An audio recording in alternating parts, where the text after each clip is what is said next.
Sai IAS academy पर आप सभी का स्वागत है। बच्चों, ये हैं हमारे उत्तर प्रदेश के 5 क्वेश्चन करंट अफेयर्स के। चलते हैं पहले सवाल की तरफ और देखते हैं पहला सवाल। ये लिखा हुआ है कि उत्तर प्रदेश का प्रथम कछुआ संरक्षण रिजर्व किस जिले में स्थापित किया जाएगा? पहला ऑप्शन है गोंडा, दूसरा ऑप्शन है बहराइच, तीसरा ऑप्शन है बलरामपुर, चौथा ऑप्शन है पीलीभीत। तो यूपी का पहला कछुआ संरक्षण रिजर्व कहां बनेगा? तो बेटा इसका सही आंसर है गोंडा। उत्तर प्रदेश का पहला कछुआ संरक्षण रिजर्व गोंडा में बनाया जाएगा। ठीक है, तो देखिए उत्तर प्रदेश का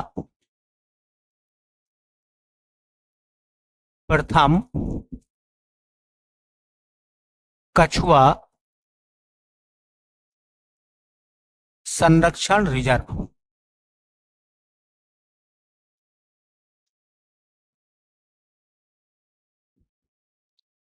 संरक्षण रिजर्व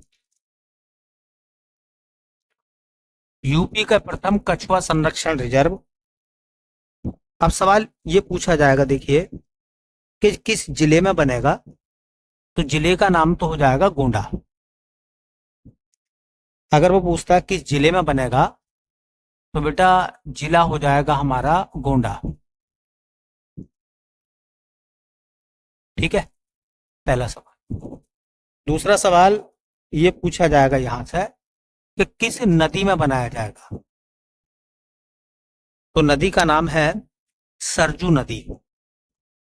नदी का नाम है सरजू नदी। कभी कभी ये क्वेश्चन पूछा जा सकता है कि जो सरजू नदी है वो किसकी सहायक नदी है? तो एक सरयू है और एक सरजू है। तो सरजू नदी जो है वो घाघरा की सहायक नदी है।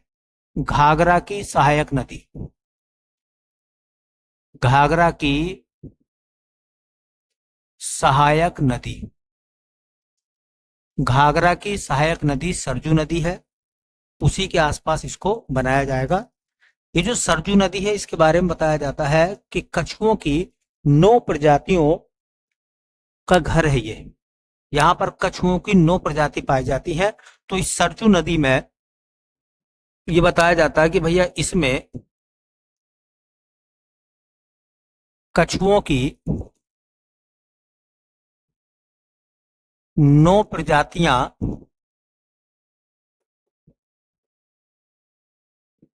पाई जाती हैं।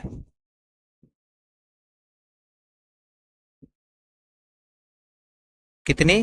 9। तो उत्तर प्रदेश का प्रथम कछुआ संरक्षण रिजर्व गोंडा जिले में बनाया जाएगा। सरजू नदी में इसको बनाया जाएगा और सरजू घाघरा की सहायक नदी है। और सरजू नदी में बताया जाता है कि कछुओं की 9 वैरायटी या 9 प्रजाति पाई जाती है। ठीक है, अब एक सवाल और है कि किस फाउंडेशन के सहयोग से इसको बनाया जाएगा?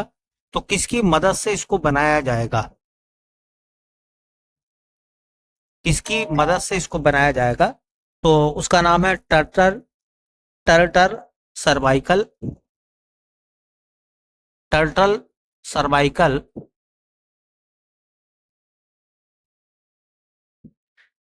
Alliance Foundation. Alliance Foundation India. तो किसकी मदद से बनेगा? तो Turtle Survival Alliance Foundation India की मदद से इसको बनाया जाएगा। नदी का नाम याद रखें सरजू नदी और जिले का नाम याद रखें गोंडा जिला। तो उत्तर प्रदेश का पहला कछुआ संरक्षण रिजर्व गोंडा जिले में बनाया जाएगा। गोंडा जिले में भी कहां बनाया जाएगा? सरजू नदी में। सरजू नदी किसकी सहायक नदी है? तो घाघरा की।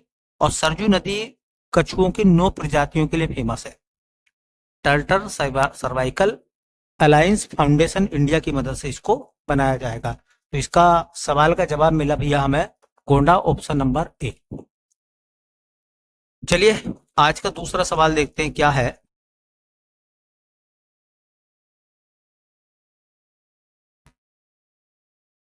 देखिए बेटा, क्वेश्चन है कि केंद्रीय गृह मंत्रालय ने अमेठी जिले के कितने रेलवे स्टेशनों के नाम बदलने को मंजूरी दी है? ऑप्शन है 9, 8, 6, 2। तो इसका सही आंसर है 8।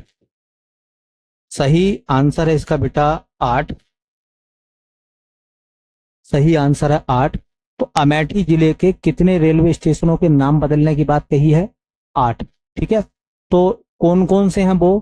पहला देखेंगे उनके पुराने नाम, और फिर देखेंगे उनके नए नाम। ये रेलवे स्टेशन है कहाँ के? अमेठी के। कितने हैं? 8। और इनके क्या क्या नाम बदल दिए गए हैं? तो पुराने नामों की अगर हम बात करें तो एक नाम आता है हमारे पास में, जायस रेलवे स्टेशन। एक है Jais railway station.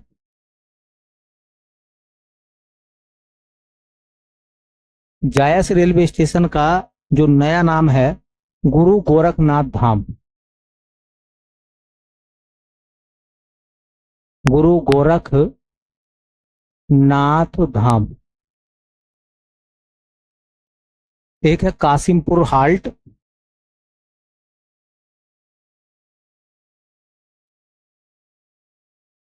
Kasimpur halt.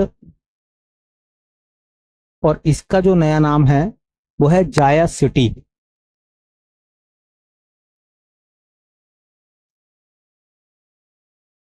ऐसी एक रेलवे स्टेशन है बाणी। बाणी railway station.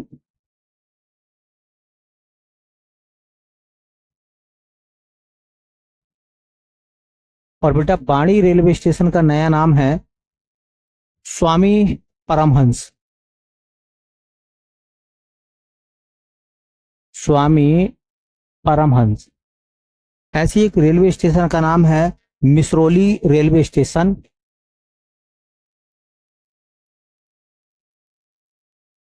Misroli railway station.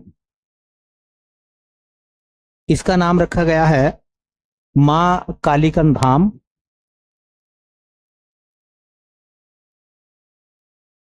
मां कालीकन धाम। एक है बेटा Fursatganj railway station. Fursatganj railway station.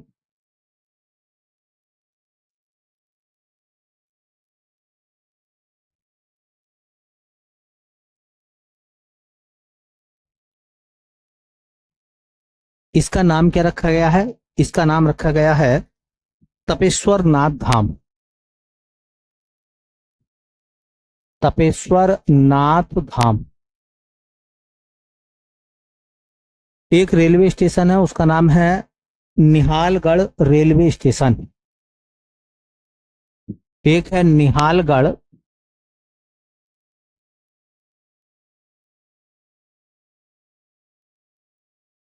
Railway station. इसका नाम रखा गया है महाराजा बिजली पासी। महाराजा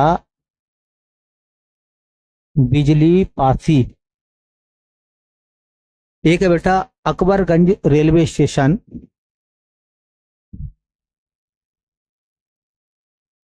अकबरगंज रेलवे स्टेशन। और इसका नाम रखा गया है मां अहरोरा भवानी धाम। मां अहरोरा भवानी धाम। और एक रेलवे स्टेशन है Barishganj railway station. Barishganj railway station. Barishganj railway station. बेटा इसका नाम रखा गया है अमर शहीद भाले सुल्तान। अमर शहीद भाले सुल्तान। तो ये जरूर याद रखें, ये रेलवे स्टेशन के पुराने नाम हैं, किस जिले के हैं, यूपी के अमेठी के, और कितने जिलों के नाम बदले हैं, 8 के। तो आपको ये लिस्ट तैयार करके जानी है कि किस रेलवे स्टेशन का अब नया नाम क्या हो गया है।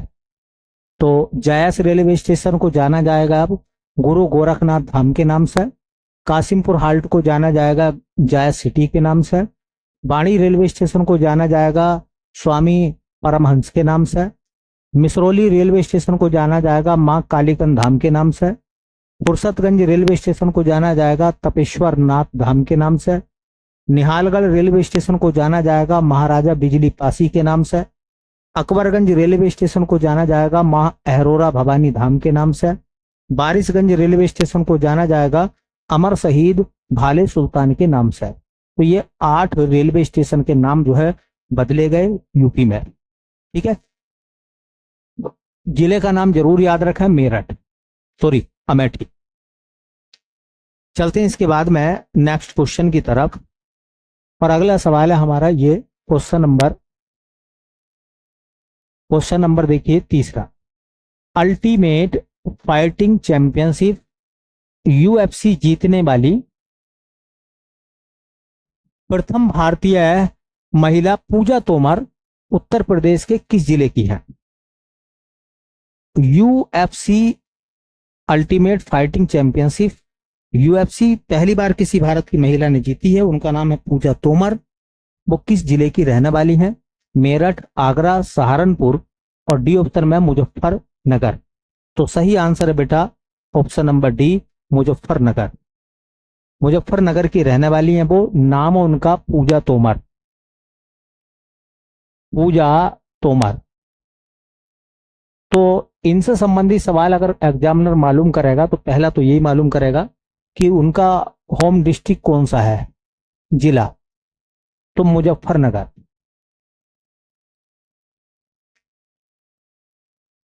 मुजफ्फरनगर की वो रहने वाली हैं। इन्होंने कौन सा पुरस्कार, कौन सा मेडल जीता है, तो गोल्ड मेडल जीता है किस मामले में, यूएफसी। यूएफसी का पूरा नाम ये लिखा गया है अल्टीमेट फाइटिंग चैंपियनशिप।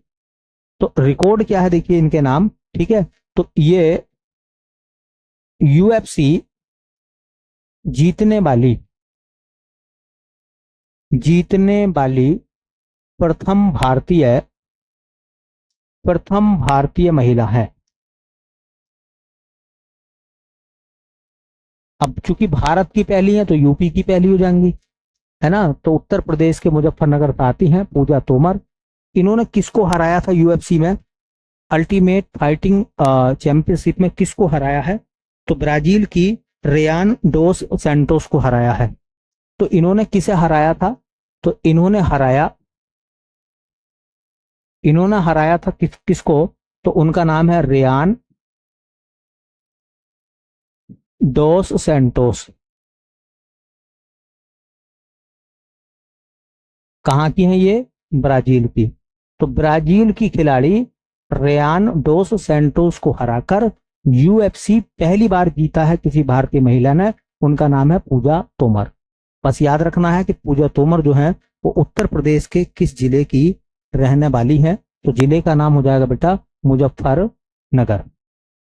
ठीक है, अच्छा सवाल है, पूछा जाएगा। जिसके नाम के साथ में पहला शब्द आ गया, पहली भारतीय महिला, वो क्वेश्चन पूछा जाएगा। चलिए अगला सवाल देखते हैं बेटा। आज का सवाल नंबर 4। इसमें लिखा गया है कि उत्तर प्रदेश की आरती को किंग चार्ल्स तृतीय ने अमल कलोनी महिला सशक्तिकरण पुरस्कार दिया। वे उत्तर प्रदेश के किस जिले की रहने वाली हैं, गोरखपुर, वाराणसी, आगरा और बहराइच। 4 ऑप्शन है, आपको बताना है वो कहाँ की रहने वाली है। तो वो रहने वाली है कहाँ की बेटा, वो रहने वाली है बहराइच की। कौन सा पुरस्कार उनको मिला है, तो पुरस्कार का नाम है बेटा अमल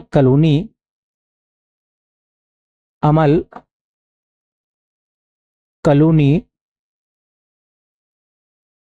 महिला सशक्तिकरण महिला सशक्तिकरण पुरस्कार, अमल कलूनी के नाम से है।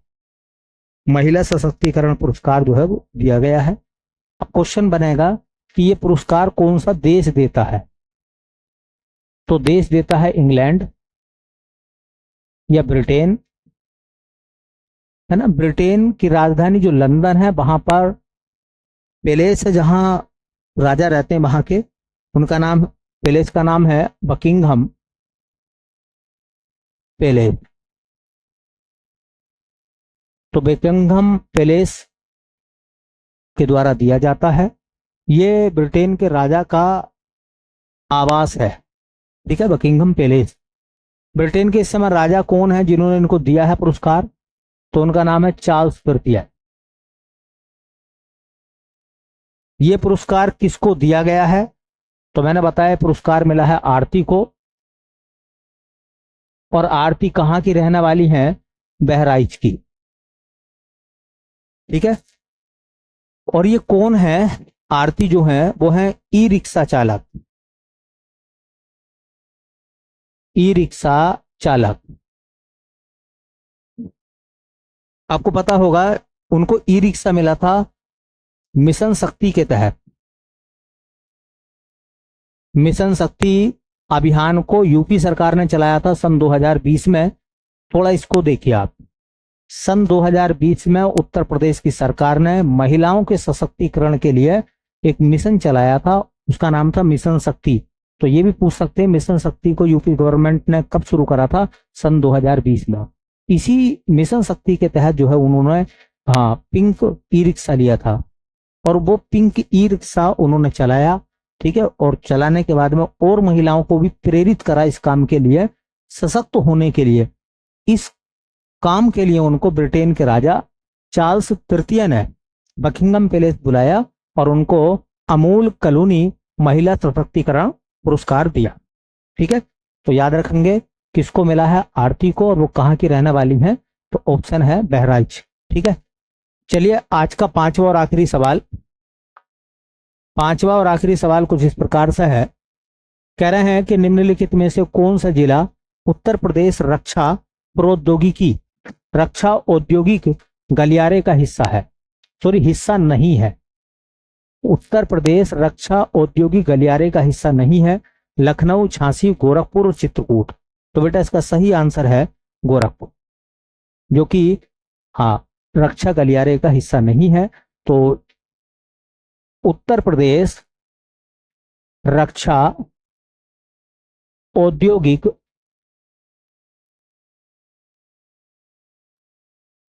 गलियारा, इसको बोलते हैं यूपी डिफेंस इंडस्ट्रियल कॉरिडोर, यूपीडीआईसी। यूपीडीआईसी का पूरा नाम है Uttar Pradesh defence industrial corridor. Corridor कहते हैं गलियारे को, ठीक है। इस गलियारे में जो प्रमुख जिले पड़ते हैं ना, यहां पर आने वाले प्रमुख जिले जो हैं वो कौन कौन से, देखिए। तो एक तो खुद लखनऊ है, लखनऊ डिफेंस कॉरिडोर का हिस्सा है। एक है बेटा कानपुर, ये डिफेंस कॉरिडोर में आता है। एक है झांसी, डिफेंस कॉरिडोर का हिस्सा है। एक है आपका आगरा, डिफेंस कॉरिडोर का हिस्सा है। और एक है पांचवा चित्रकूट। ये जिलों के नाम आप अच्छे से याद रखिए। चित्रकूट भी जो है वो डिफेंस कॉरिडोर का हिस्सा है, चित्रकूट जिला। इनमें क्या होगा, यहां पर उत्तर प्रदेश सरकार जो कंपनियां हैं उनको जगह प्रोवाइड कराएगी ताकि वो रक्षा के संबंध में उपकरण बना सकें। जैसा आपने सुना होगा कि अमेठी से हाँ एक राइफल बनी है, उसका नाम है कलाशनिकोव। अमेठी में निर्माण होता है राइफल का कलाशनिकोव AK-203 का। ऐसी ब्रह्मोस मिसाइलों का निर्माण लखनऊ में हुआ करेगा। तो इससे क्या होगा कि जो डिफेंस के साधन है या उपकरण है वो इसी एरिया में बनाए जाएंगे, ठीक है। तो जहां जहां वो बनाए जाएंगे उसे नाम दिया गया डिफेंस कॉरिडोर। तो यूपी का जो डिफेंस कॉरिडोर है वो 6 जिलों में विस्तृत है, ये उनके आसपास विस्तृत है, लखनऊ, कानपुर, झांसी, आगरा और चित्रकूट। ये डिफेंस कॉरिडोर का हिस्सा है। ठीक है, चलिए बाकी कल देखते हैं।